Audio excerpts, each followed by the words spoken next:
بسم الله الرحمن الرحيم نحمده ونصلي ونسلم على حبيبه الكريم المؤمن العظيم الرؤوف الرحيم وعلى آله وأصحابه الأفضلين الأكرمين أجمعين أما بعد فأعوذ بالله من الشيطان الرجيم بسم الله الرحمن الرحيم من يهد الله فهو المهتدي ومن يضلل فأولئك هم الخاسرون صدق الله العظيم رسول برکت الشریف رضی اللہ عنہ سیدنا و شفیعنا و حبیبنا و مولانا محمد مالک الجود والکرم وآلہ الکرام وابنہ الکریم وآلہ واصحابہ وبارک وسلم صلی اللہ تعالی علیہ وسلم۔ سورہ اعراف کی آیت نمبر 168 کا درس ہوتا ہے، مستقل عنوان ہے آیت نمبر 179 169 تک کا درس۔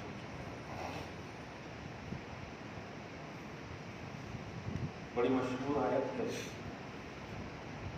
اور اس کی صحیح دشا، اس کا صحیح سمت کیا ہے، اور اس قسم کی جتنی بھی قرآن میں آیتیں ہوں گی آپ سمجھیے گا کہ کبھی جب آیتوں میں ٹکراؤ ہو، قرآن ہی ہے جس میں کسی ایک کو ریجیکٹ نہیں کیا جائے گا، ہر ایک پر عمل ہو۔ حدیث میں ٹکراؤ ہو تو اس میں اوپر نیچے ہو سکتا ہے کہ ایک حدیث کو فرض پر محمول کریں گے، دوسری حدیث کو واجب پر، اس میں اوپر نیچے ہو سکتا ہے، لیکن قرآن کی آیتوں میں سے کسی ایک کو بھی اوپر نیچے نہیں، بلکہ اس کو بہرحال فٹ کریں گے، ریجیکٹ کا کوئی بات ہی نہیں۔ ڈپینڈنگ اپان دی سچویشن کب نازل ہوئی اس کے حساب سے۔ ہاں نہیں، اس لیے کہ یہ قدیم کلام ہے، اس میں شک کی گنجائش ہی نہیں ہے۔ اس کو اور آسان کر دیتا ہوں،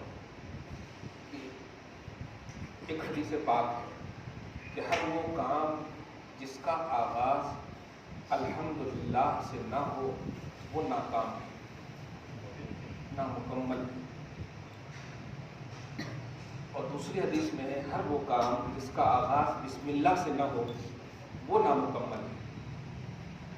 اب اگر الحمدللہ والی حدیث پر عمل کرتے ہیں تو یہ حدیث چھوٹ جاتی ہے، اور اس پر عمل کرتے ہیں تو وہ چھوٹ جاتی ہے۔ اب کیا کرنا ہے؟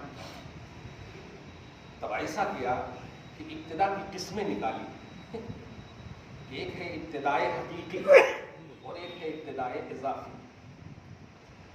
بسم اللہ والی حدیث پر ابتدا حقیقی ہوگی، اور الحمدللہ والی حدیث پر آگے کے مضمون کو دیکھتے ہوئے ابتدا ہوگی۔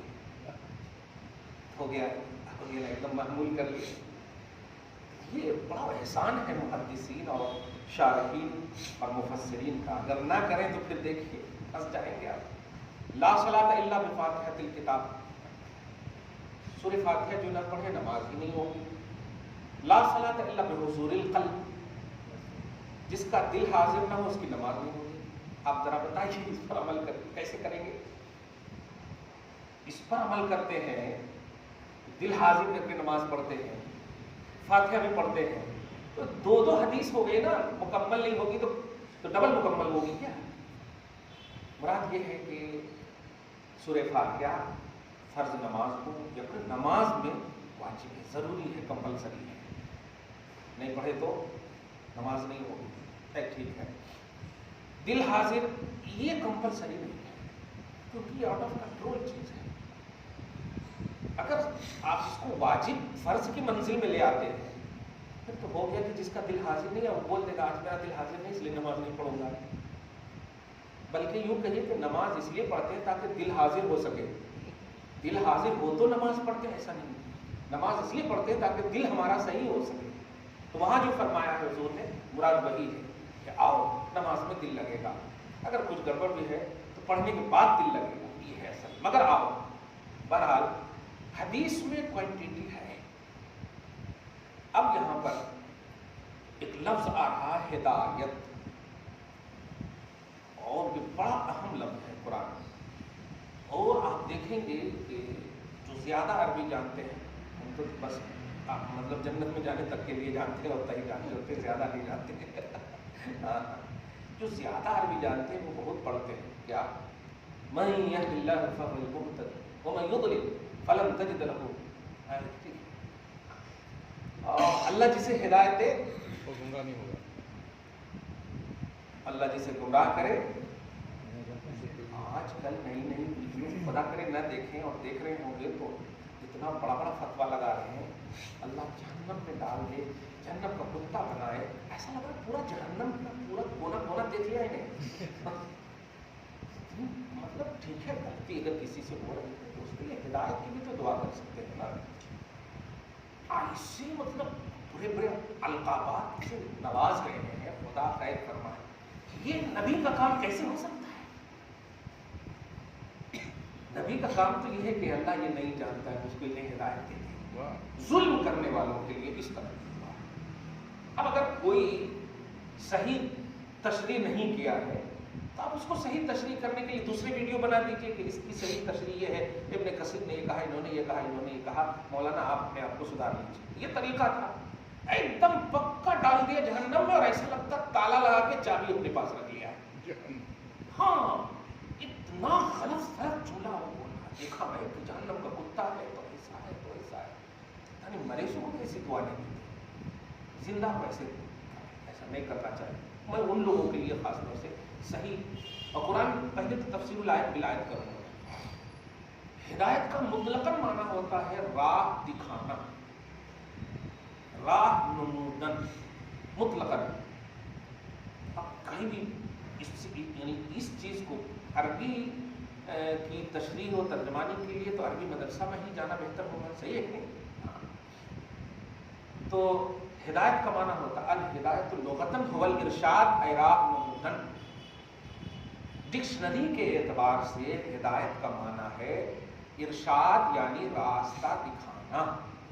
اسی لیے پیر صاحب کو کیا بولتے ہیں؟ مرشد یعنی راستہ دکھانے والے. ہوٹل کا نہیں، صراط مستقیم دکھانے والے، راستہ دکھانے والے نہیں بولا. آج کل کے مرشدہ کے حساب سے بولنا ہوتا ہے. اور اصطلاح میں بڑے اہم بات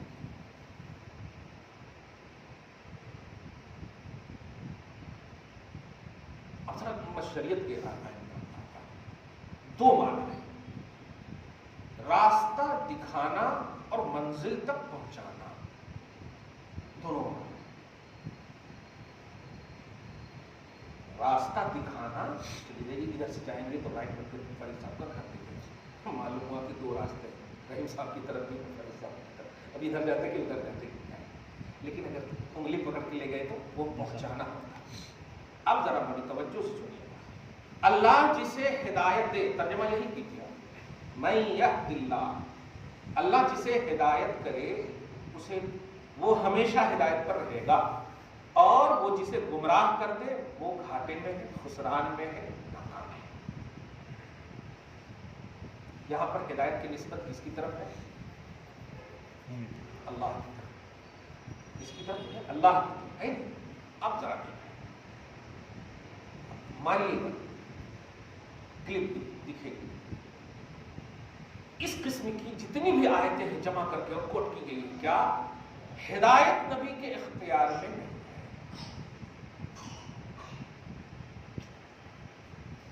اب ابھی دلیل اگر ہدایت اختیار میں ہوتی تو وہی چچا کا مسئلہ، چچا کو ہدایت کیوں نہیں کرے گی؟ غصہ آ رہا ہے کیا آپ کو؟ نہیں، ان کو ایسے. اب ذرا غور کیجیے گا اور یہ آیت کوٹ کریں. میں چاہتا ہوں کہ چونکہ آیت پر آپ کمپلیٹ ایمان رکھیں، جہاں بھی اس طرح کی آیت آئے. یہ بھی دیکھیں سورہ فاتحہ پر پڑھا میں، اہدنا الصراط المستقیم، اے اللہ ہمیں، ترجمہ پہلے ہدایت کر کیجیے، اللہ ہمیں صراط مستقیم کی ہدایت فرما، اے اللہ ہمیں صراط مستقیم کی ہدایت فرما، اہدنا ہدایت فرما. صحیح ہے؟ ہاں. کیا یہ صحیح ہے؟ قرآنی درس ہے، توحیدی درس ہے کہ نبی ہدایت نہیں کرتے؟ اب ترجمہ میں کر رہا ہوں، نبی ہی ہدایت کر سکتے ہیں. اس لفظ میں نبی ہی ہدایت کر سکتے ہیں۔ یہ معنی بھی آپ کو سمجھانا ہے۔ ہادی خدا کی شان ہونے کے باوجود 99 ناموں میں سے کہیں پر بھی آپ دیکھیں گے کہ ہادی نہیں ہے۔ قرآن میں بھی آپ دیکھیے جو فاتحہ کی آیت میں پڑھتے ہیں واللہ الذی لا الہ الا ہے، ہادی کا لفظ ہی نہیں ہے کہیں پر بھی۔ آپ دیکھیں خالق البارئ المصور الاسماء الحسنى وغیرہ وغیرہ آپ دیکھیں ہادی کا لفظ نہیں۔ ہاں لیکن ہادی رسل، ہادی سبل، ہادی شان کس کی ہے؟ حضور پاک صلی اللہ علیہ وسلم کی۔ اور ہادی اس میں فاعل ہے یعنی ہدایت کرنے والے۔ اب آپ بتائیے اہدنا کا معنی بھی ہے اللہ تو ہماری ہدایت فرما، اس اعتبار سے ہادی خدا کی طرف نسبت ہو رہی۔ یہاں پر بھی دیکھیے آپ جسے اللہ ہدایت کرے اللہ پاک کی طرف کی نسبت، پھر بھی نہیں کہہ رہے، خود اہم مفہوم ہوگا۔ کچھ الفاظ ایسے ہوتے ہیں اندر جو شان خدا کی ہوتی ہے لیکن خدا کی شان میں بولنے کے لائق نہیں ہوتے۔ شان خدا کو آپ نے اپنی سینس میں سمجھا ہے، یہی سمجھانا ہے آیا۔ پارہ نمبر 25 پر آیت کریمہ دیکھیے کہ بھول جاؤں کوٹ کرتے ہوئے تاکہ ایک دم پورا مفہوم ہی واضح ہو جائے۔ ایک اور آیت لاتے انک لا تہدی من احببتہ، پارہ نمبر 20 کی آیت کریمہ۔ اے حبیب آپ جسے چاہیں ہدایت نہیں کر سکتے۔ جتنا ٹینشن لینا ہے ایک دم لے لیجیے آپ، پھر آخر میں ایک دم پورا ٹینشن دے دوں گا۔ انک لا تہدی من احببتہ، آپ جسے چاہیں ہدایت نہیں کر سکتے۔ ہمت نہیں ہو رہی نا بولنے کی، کیا بولتے ہیں کیا؟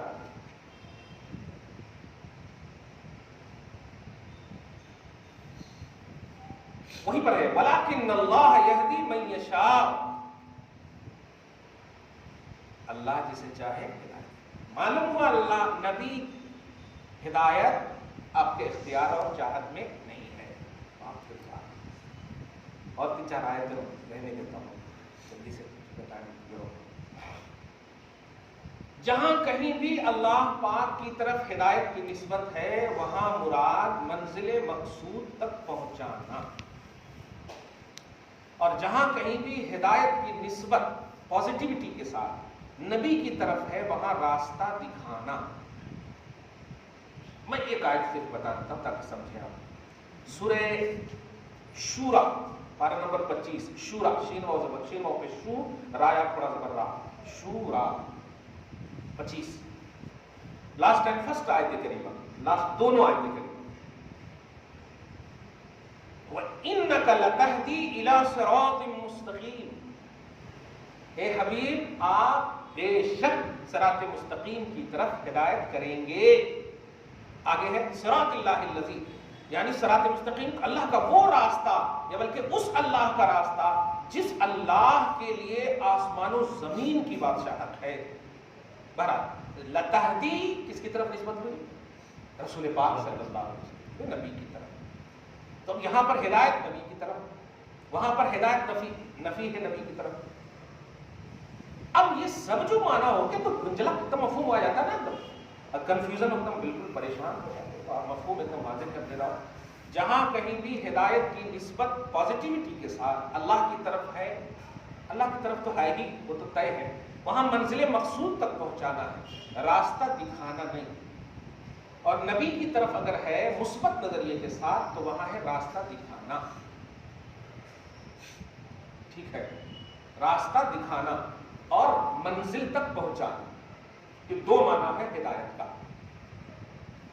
راستہ دکھانا یہ نبی کی شان، ہر نبی کی شان، اور منزل تک پہنچانا یہ خدا کی شان ہے۔ اس سے گزشتہ درس کا بھی ایک دم بالکل تتمہ سمجھ گیا ہے۔ نبی کی ذمہ داری ہے راستہ بتا دینا، نبی کی ذمہ داری ہے راستہ دکھا دینا، بتا دینا۔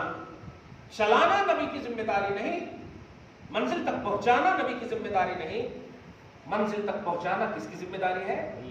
اللہ پاک کی۔ میرے حبیب آپ نے امت کے لیے محنت کی، بتا دیا، اب منزل تک پہنچانا میری ذمہ داری ہے۔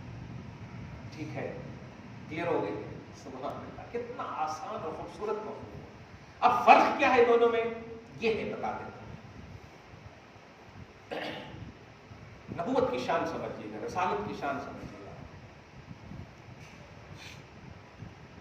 کفار جو ہے 3 سوال کیے تھے آ کر کے نبی سے، آپ اگر اللہ کے نبی ہیں تو ہمارے کو دولت کیوں نہیں دیتے؟ آپ اگر اللہ کے نبی ہیں تو ہمارے کو بتا دیتے کیوں نہیں کہ ہم کتنے دن تک زندہ رہیں گے، کون کون سی بیماری آنے والی ہے ہمارے کو، سب بتا دیجیے۔ آپ اگر اللہ کے نبی ہیں تو شادی کیوں کر رہے ہیں، نکاح بیاہ کیوں کر رہے ہیں آپ؟ تو اللہ پاک نے کہا بیوقوف، نبی یہ تینوں سوال کے لیے نہیں آتے، نبی کا کام کچھ اور ہے۔ نبی کا کام یہ نہیں ہے کہ تمہارے کو دولت دے، محنت کر دولت کما۔ نبی کا یہ کام نہیں ہے کہ تمہیں بتا دے کہ کتنا کب کہاں کیسے، جس کو نے غائب بتا دے، نبی کا کام نہیں۔ نبی کا یہ بھی کام نہیں کہ وہ فرشتے جیسی صفت لا کریں، فرشتے شادی نہیں کرتے، نبی بشر ہوتے اس لیے شادی کریں گے، نکاح کریں گے، اولاد۔ تو یہ تینوں کا جواب اللہ پاک نے ایک ہی آیت میں دلوایا۔ قل لا اقول لكم عندي خزائن الله ولا اعلم الغيب ولا اقول لكم اني ملك ان اتبع الا ما يوحى الي، میں تو وحی پر چلتا، اللہ کی وحی جو ہوتی ہے وہی۔ تو یہ پٹانگ سوال کرنے والے آج پڑھے لکھے لوگ بھی ہیں۔ یہ اگر نبی کے اختیار میں ہوتا تو پہلے تو مثال لاتے حضرت ابو طالب کی، اور دوسری مثال لاتے کہ فاطمہ کو ایسا کیوں کہے، فاطمہ نیک عمل کرو، اللہ کے مقابلے میں تیرا کچھ بھی نہیں کر سکتا، اس لیے نبی کے اختیار میں کچھ بھی نہیں۔ اس طرح کی آیتیں یہ بھی لاتے، یہ نہیں دیکھتے کہ کون سی حدیث کا تقاضا کیا ہے یا کون سی آیت کا محمل کیا ہے، اس کا مصداق کیا ہے۔ جیسے ابھی بے شک آپ جسے چاہیں ہدایت نہیں کر سکتے، اس آیت کریمہ کا شان نزول یہ ہے کہ حضرت وہی جناب ابو طالب کے پاس آ کر بار بار کہہ رہے تھے چچا پڑھ لیجئے نا، پڑھ لیجئے نا، ایک کلمہ ایک بار پڑھ لیجئے، باقی ہمارے اوپر چھوڑ دیجئے، ہم اللہ کی بارگاہ میں دے دیں گے۔ دیکھیں تو اللہ پاک نے آیت کریمہ اتار، آپ تو چاہ رہے ہیں میرے حبیب، لیکن آپ چاہیں گے تو منزل تک پہنچانا یہ آپ کی ذمہ داری ہی نہیں ہے میرے حبیب، یہ ذمہ داری لاکن اللہ یہدی من یشاء، منزل تک پہنچانا یہ میری ذمہ داری۔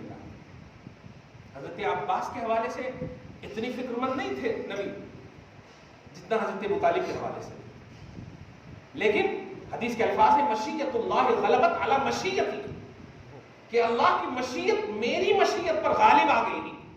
اللہ چاہتا تھا کہ نہیں عباس ایمان لائے، نبی چاہتے تھے یہ ایمان لائے۔ دیکھا توحید کا یہ پیمانہ ہوتا ہے، ہم کوئی ایک دم یہ نہیں ہے، سمجھ رہے نا؟ خیر، تو ہدایت کا مفہوم نکل گیا ہوگا آپ کو کہ جہاں کہیں بھی آئے کہ اللہ پاک ہی ہدایت فرما سکتا، بے شک نبی ہدایت فرما سکتے، بے شک اللہ پاک ہدایت فرما سکتا، منزل مقصود تک پہنچانا اللہ کی ذمہ داری توحیدی ہے، واجبی نہیں، اور نبی کا کام ہے راستہ بتا دینا، راستہ دکھانا۔ اب یہی آیت کریمہ سے ان تمام اپنے لوگوں کا بھی اب مطلب ذہنی طور پر تردید فرمائے جو اپنے لوگ ہو کر ڈکشنری کا سہارا لے کر ترجمہ کرتے ہیں، اے اللہ ہمیں سیدھی راہ دکھا، منصب توحید کے خلاف ترجمہ، نہیں سمجھے جملہ؟ توحید کا منصب دکھانا نہیں ہے، ہاں دکھانے کے لیے انبیاء کرام کی لائن لگائی، نبیوں کی لائن ہے، دکھا راستہ یہ ہے توحید کا، اے نبی تم دکھاؤ، اور جب یہ دیکھ لیں گے تو میں چلاؤں گا، یہ ہے۔ تو اسی لیے ترجمہ ہے کہ اے اللہ ہمیں سیدھی راہ چلا، کیونکہ یہاں اللہ کی طرف نسبت ہے، اور جہاں نبی کی طرف ہو ہاں۔ اب جیسے سورہ صاد میں پارہ نمبر 23 میں وَاهْدِنَا إِلَىٰ سَوَاءِ الصِّرَاط، یہ جو حضرت داؤد علیہ السلام کی شان میں ہے، ہماری ہدایت فرما، صراط وہ اونٹنی کا واقعہ ہے، پورا چوری جو ہو گئی تھی وغیرہ وغیرہ، وہ پورا ہماری ہدایت فرما، تو اہدنا وہاں پر بھی ہے، تو نبی کی طرف نسبت ہے، تو وہاں پر یہ کہ آپ راستہ بتا دیجیے، وہ منزل تک پہنچانا یہ نبی کا، ہاں یہاں پر مجبوری نہیں، یہ شان نبوت ہے، جس طرح منزل تک پہنچانا یہ شان الوہیت ہے اور دکھانا یہ توہین الوہیت ہے۔ دھیان دیجیے، اللہ کی شان یہ ہے کہ منزل تک پہنچائے، اور نبی کی شان یہ ہے کہ منزل دکھائے، اس طرح چلو گے تو یہ سیدھی راہ ہے، یہ سیدھی راہ ہے، یہ سیدھی راہ ہے، یہ اچھے چلو گے، اچھے چلو گے۔ تو خیر اور شر کی تعلیم دینا یہ نبی کی ذمہ داری ہے، خیر اور شر کو اپنانے کے بعد منزل بتانا یہ اللہ پاک کا کام ہے۔ اب یہاں پر ترجمہ جہاں کہیں بھی آپ کو آئے کہ میں یہد اللہ فہو المہتد، جسے اللہ ہدایت کرے اسے کوئی گمراہ نہیں کر سکتا، اور جسے کوئی گمراہ کر دے اسے ہدایت نہیں دے سکتا، یہاں پر اگر حقیقی مفہوم لیں گے تو بے شک نبی کے بتانے کے بعد اللہ پاک منزل مقصود تک پہنچاتا ہی ہے، پہنچاتا ہی ہے۔ اب آپ غور کریں نا، نبی کے پاس آئے تھے نوحشی، نبی کے پاس آئے تھے ابو سفیان، نبی نے بتا دیا اللہ کا ایڈریس، اور آخری لمحے تک دیکھیے اب بعد میں آنے والے کوئی بھی بڑے سے بڑا متقی بھی اس وحشی کے برابر نہیں ہو سکتے جنہوں نے حضرت امیر حمزہ کو شہید کیا تھا۔ سمجھ رہے ہیں آپ کیوں؟ نبی کے بتانا، نبی کی بتانے کی ذمہ داری وہ پوری ہوئی، خدا منزل مقصود تک پہنچا دیا۔ اس لیے جو کوئی نبی کے راستے سے آتا ہے، نبی کے حوالے سے آتا ہے، اس کو منزل ملتی ہے۔ من یہد اللہ فہو المہتدی، اللہ جسے ہدایت دے دے وہ ہدایت پر رہے گا۔ کیا بات ہے! ہوتا یہ رہا تھا کہ راستہ دکھانا اور منزل تک پہنچانا، ان دونوں میں فرق یہ ہے کہ راستہ دکھانے میں چلنے والے کی گمراہی اور راستہ بھٹکنے کا امکان ہے، اور منزل تک پہنچنے میں بھٹکنے کا امکان نہیں ہے۔ میں شان رسالت بتا رہا ہوں، دھیان دیجیے گا، ذمہ داری رسالت بتا رہا ہوں کہ اگر ایسا ہوا تو کیوں ایسا ہوا، یہ سب جو بولتے ہیں نا، اگر نبی یہ ہوتے تو وہ گمراہ کیوں ہوئے، وہ گمراہ نہیں۔ نبی نے یقیناً کسی بھی امتی کو بتائیے کہ نبی نے نہیں بتایا ہو اس کو سیدھا راستہ، بتانے کے بعد چونکہ بتانے میں گمراہیت کا تصور ہے، بھٹکنے کا امکان ہے، آپ بھی راستہ بتاتے ہیں، ارے میپ پہ بھٹک جاتے ہیں، پہنچ تو گیا ہوں مگر دکھ ہی نہیں رہا ہے، ہوتا ہے کہ نہیں؟ تو یہ راستہ بتانا یہ بھٹکنے کو چاہتا ہے، گمراہیت کو لازم ہے، لیکن منزل تک پہنچنے کے بعد گمراہیت نہیں ہے۔ تو خدا منزل ہے، اسی لا موجود الا اللہ، لا مقصود الا اللہ۔ کیا بات ہے! یہی مفہوم ہے کہ وہ مل گیا تو، اور وہ ملتا ہے اللہ کے رسول کے بتائے ہوئے راستے پر چلنے سے، نہیں چلیں گے تو بھٹکنے کا امکان ہے۔ یہ دیکھا آپ نے؟ خیر، وَمَن يُضْلِلْ فَأُولَٰئِكَ هُمُ الْخَاسِرُونَ، تو جو لوگ بھی نبی کے بتانے کے باوجود، چاہے رشتہ دار ہوں نبی کے، آپ سوال نہیں کر سکتے کہ نبی مجبور ہے، نہیں، نبی نے اپنی رسپانسبلٹی نبھایا ہے، یہ شان نبوت اور رسالت ہے، اسے آپ اپنے حساب سے مت دیکھیے بلکہ ان کی شان کے حساب سے دیکھیے کہ انہوں نے حق کے شان نبوت نبھایا ہے۔ خیر، وَلَقَدْ ذَرَأْنَا لِجَهَنَّمَ كَثِيرًا مِنَ الْجِنِّ وَالْإِنسِ، یہ بڑی اور اہم بات ہے۔ اللہ پاک آپ کو ہم سب کو جنت نصیب فرمائے، یہ آیت بڑی اہم ہے، اس لیے کہہ رہا ہوں۔ ہم نے جہنم کے لیے بہت جنات اور انسان کو پیدا کیا ہے۔ اس آیت سے معلوم ہوا کہ جہنم میں کون زیادہ جائیں گے؟ جنات اور انسان دونوں۔ ہاں، یہ بات ہے، بات اللہ پاک اسی لیے پہلے کہہ دیا، دعا کر لے ہم، ہاں الحمدللہ رب العالمین، ہم سب کو اللہ تعالیٰ جنت نصیب فرمائے۔ ہاں، اب دیکھیے کیوں جائیں گے، اس کا ریزن اللہ پاک بتا رہے ہیں۔ کیوں جائیں گے جہنم میں؟ لہم قلوب لا یفقہون بہا، میں نے ان کو دل تو دیا لیکن حق بات سمجھتے نہیں۔ آگے دیکھیے، وَلَهُمْ أَعْيُنٌ لَا يُبْصِرُونَ بِهَا، آنکھیں تو دی لیکن حق دیکھتے نہیں۔ وَلَهُمْ آذَانٌ لَا يَسْمَعُونَ بِهَا، کان تو دیے لیکن حق سنتے نہیں۔ ایک جملہ خوبصورت آ رہا ہے، شہوت اور روحانیت، اگر آپ نے اپنی خواہشات پر اپنی روحانیت کو غالب کر دیا تو فرشتے سے افضل ہو جائیں گے، اور اگر آپ کی روحانیت پر شہوت غالب آ گئی تو جانور سے بدتر ہو جائے گا۔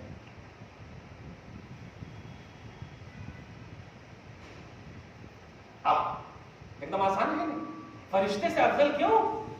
روحانیت کا غلبہ، یہی ہے مفہوم یہاں پر۔ آنکھ کان جو آپ کو دیا اللہ پاک نے، اگر اس کا صحیح سے استعمال کریں گے تو فرشتے بھی رشک کریں گے آپ کا، فرشتے بھی رشک کریں گے آپ، نہیں تو یہ محض ایک بس دیکھنے کی چیز ہے اور کچھ نہیں۔ کوئی اندھا نہیں تھا، کفار اور منافقین، کوئی اندھا نہیں تھا، لیکن اللہ پاک ان سب کو کہہ رہا اندھے ہیں، بہرے ہیں، گونگے۔ وجہ کہ جس مقصد کے لیے ہم نے یہ تینوں دیا ہے وہ ہے ہی نہیں، لہذا آگے فرما رہا انہم الا کالانعام، یہ چوپایوں کی طرح ہے۔ میں پوچھتا ہوں، چوپایا تو الگ مخلوق ہے نا، چوپایا بولے نا جانور الگ مخلوق ہے نا، تو ان کو کہیں کو اس میں نہ دیے، کیا سملرٹی ہے دونوں میں؟ مگر اس کے بعد سنیے اتنا ڈینجر لفظ، مطلب ڈینجر نتیجے کے اعتبار سے بول رہا ہوں. آگے فرماتا بلہم اضل، وہ چوپایوں سے بھی زیادہ بدتر ہیں. ارے باپ، جانور سے بھی زیادہ بدتر ہے. انسان کو اللہ پاک نے جانور سے بھی زیادہ بدتر کہہ دیا. وجہ اس لیے کہ انسان نے اپنی انسانیت کو برقرار نہیں رکھا. اس کی انسانیت کی برقراری یہ تھی کہ ان کی روحانیت ان کی شہوت پر غالب آئے، لیکن اس نے اپنی شہوت کو غالب. اس کو معلوم تھا. دیکھیے گا، ایک جانور سے بدتر کہنے کی تفسیر لطیف بتا رہا ہوں. جانور سے بدتر اس لیے کہا کہ جانور کو بھی معلوم ہوتا ہے کیا چیز کھانا ہے کیا چیز نہیں کھانا. صحیح ہے کہ نہیں؟ ہاں. لیکن انسان کو معلوم ہے کہ جو کام کر رہا ہو وہ جہنم میں جانے والا ہے، پھر بھی وہ نہیں چھوڑتا ہے. وہ جانور سے بھی بدتر ہوا نا، کیوں جانور کو جو معلوم ہے اس پر عمل کر رہا ہے وہ، لیکن اسے معلوم ہو کر وہ عمل نہیں کر رہا ہے. اس کا صاف مطلب یہ ہوا کہ یہ اس سے بھی بدتر ہے. اللہ ہم سب کو محفوظ کرے. بل ہم اضل اولئک هم الغافلون، یہ نتیجے سے غافل ہے. ایک آیت بڑی اچھی آ رہی ہے مگر اس کی تمہید میں باندھ دیتا ہوں. وَلِلَّهِ الْأَسْمَاءُ الْحُسْنَى، اس کو بھی بہت لیتے ہیں. یہ سوشل میڈیا کا دور ہے اس لیے میں دھیان دے رہا ہوں. آپ نوجوان ضرور باخبر رہیں. اللہ ہی کے لیے اسماء حسنی ہے. میں ان لوگوں سے کبھی کبھی پوچھتا ہوں خدا کا استعمال کرنا کہ نہیں کرنا؟ اللہ کے لیے خدا کا استعمال کرنا کہ نہیں کرنا؟ لیکن قرآن میں بھی نہیں، حدیث میں بھی نہیں. جو لوگ یہ بولتے ہیں کہ قرآن میں بھی نہیں حدیث میں بھی نہیں، ہم تو قرآن حدیث کو مانتے ہیں. قرآن حدیث حجت اول، قرآن حدیث حجت ہے. اس کے علاوہ میں ان لوگوں کے لیے بول رہا ہوں جو لفظ غوث اعظم، خواجہ غریب نواز، یہ سب لفظ کے معنی اور میننگ کے اعتبار سے ہم پر الفاظ جو تھوکتے ہیں، تو خدا کا لفظ بھی نہ بولو، کیونکہ خدا کا لفظ بھی قرآن اور حدیث میں نہیں ہے. کیوں؟ کیسے ہوگا قرآن حدیث میں؟ خدا پرشین کا لفظ ہے اور قرآن حدیث تو عربی میں ہے نا. قرآن عربی میں نازل ہوا اور نبی بھی عربی ہے، تو آپ کی بولی بھی عربی ہی ہوگی. صحیح ہے. لفظ خدا سمجھ لینا، یہ پرشین کا لفظ ہے. یہ اصل میں دو ورڈ سے مرکب ہے. ایک لفظ ہے خود اور ایک لفظ ہے آ. آمدن مصدر سے آنا ہوتا، اس سے آ ہے.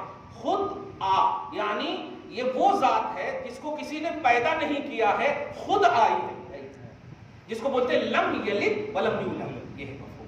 تو مانوی اعتبار سے خدا بولنا عین توحید ہے. معلوم یہ ہوا کہ کچھ الفاظ ایسے ہوتے ہیں جو معنی کے اعتبار سے شان کو فکس کرتے ہیں. غوث اعظم کا معنی ہوا عبد القادر اپنے زمانے کے اعتبار سے بڑے مددگار ہیں. کلیئر بات ہو گئی؟ ہم اللہ کو دیکھتے ہوئے تھوڑے انہیں کہہ رہے ہیں بڑے بڑے مددگار ہیں. جب یہاں یہ معنی ہو سکتا ہے اور ریلیٹڈ آف توحید اور سنت ہو سکتا ہے تو پھر یہاں کیوں نہیں ہو سکتا؟ اور اگر صرف نعرہ یہ ہے کہ جو قرآن اور حدیث میں ہے وہی مانیں گے تو پھر خدا کا لفظ استعمال نہ کرو اور سب سے زیادہ وہی استعمال کرو.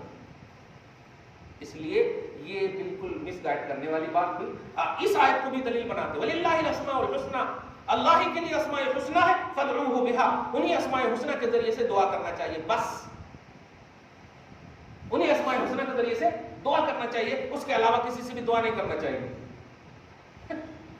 بہت تکلیف ہوتی ہے. کیا مطلب کیا ہے اس کا؟ اگر کسی نے کہہ دیا یا قہارو، غلط ہو گیا. اسماء حسنی ہے کہ نہیں؟ ہے اللہ کے 99 نام ہیں، ہے نا؟ پڑھے 99 نام ہیں اور یہ 99 حد کے اعتبار سے نہیں ہے. خوبصورت نام ہے تو اللہ پاک کے رسول نے بتا دیا کہ 99 نام کو گن لوگے نا، یاد کر لوگے تو جنت مل جائے گی. کیا بات، جنت مل جائے گی. اس کا مطلب 99 ہی نہیں ہے، بلکہ اللہ پاک کے نبی نے اس بنیاد پر اس کی تحدید فرمائی تھی کہ تم کہتے ہو اللہ ایک ہے تو پھر رحمان اور رحیم یہ دو کہاں سے؟ اللہ رحیم یہ تین کہاں سے؟ اس طرح سے جوڑ جوڑ کر کہا کہ نام الگ الگ ہے، اللہ ایک ہی ہے.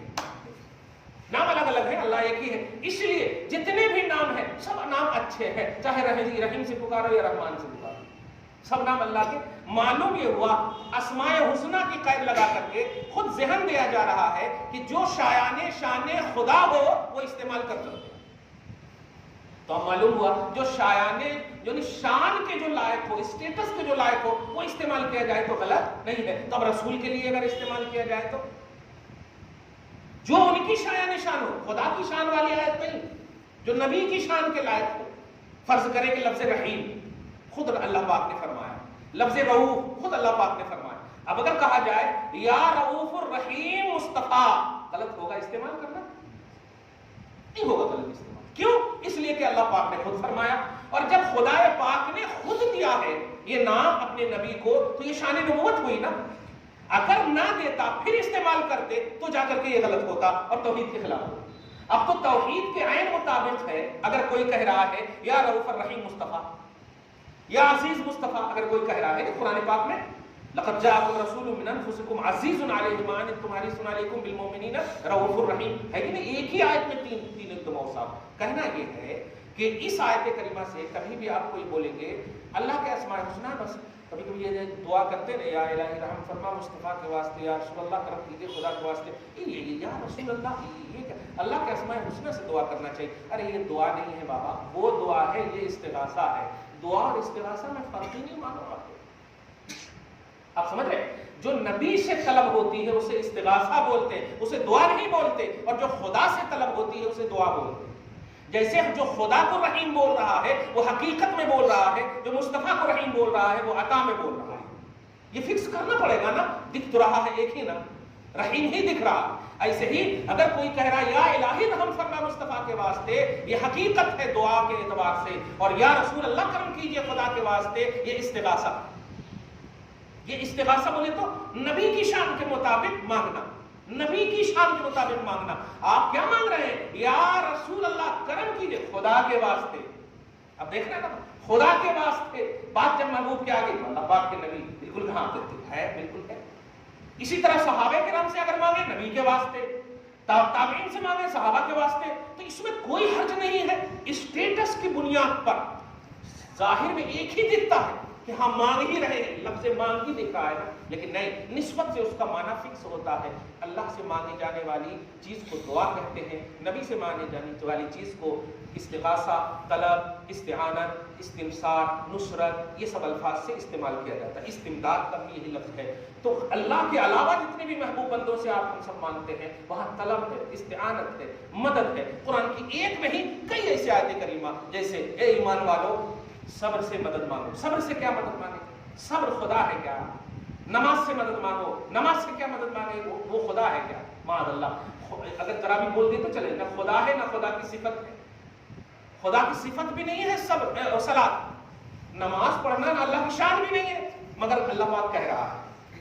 اب کچھ بھی تعویل کیجئے یہ بندوں ہی کی شان ہوگی, کچھ بھی تعویل کیجئے یہ بندوں ہی کی شان ہوگی, یہ خدا کی شان نہیں ہے. مگر کیا کہنا پڑے گا یہاں پر جو ہے, یہ دعا کا معنی نہیں ہے اے اللہ یہ جو صبر ہوا, یہ جو نماز ہوئی نا, اس نماز کے ذریعے سے ہماری مدد فرما. تو مرکز خدا ہی ہے, قبولیت کا عنوان خدا ہی ہے, اللہ پاک ہی عطا فرماتا ہے. خلاصہ یہ کہ اللہ ہی کے لیے اسماء الحسنی کا یہ مفہوم ہرگز نہیں ہے کہ اللہ کے علاوہ سے اگر مانگا جائے تو وہ دعا کا معنی ہو. ایسا نہیں, اللہ سے جو بھی مانگا جا رہا ہے وہ دعا ہے, اور اللہ کے اسماء الحسنی کے ذریعے سے مانگنا چاہیے. یہ دوسرا عقیدہ ملا. یعنی آپ اگر مانگ رہے ہیں, طلب کر رہے ہیں کوئی چیز, بیٹا دے دے, تو آپ یہ نہ کہیے کہ یا قہار بیٹا دے دے, نہیں نہیں نہیں, یا رحمان بیٹا دے, یا رحیم بیٹا دے, یا وہاب بیٹا دے, شایان شان. اب اگر کہہ رہے ہیں یا قہار ظالموں کو مغلوب فرما, یہ ٹھیک ہے, تو جو ہے یہ شایان شان مراد ہے. سمجھ رہے نا؟ ہاں دعا ہے. اللہ تعالیٰ کی خصوصی گفتگو کو حبیب پاک صاحب اولاد کے وسیلے سے قبول فرمائے, اپنی شان کریمی کے مطابق قدر عطا فرمائے, گھر بار میں اولاد میں برکتیں عطا فرمائے, فصلوں کی بخشش فرمائے, نسلوں کی حفاظت فرمائے. وصلی اللہ تعالیٰ علی خیر خلق محمد وآلہ وصحبہ اجمعین برحمتک یا ارحم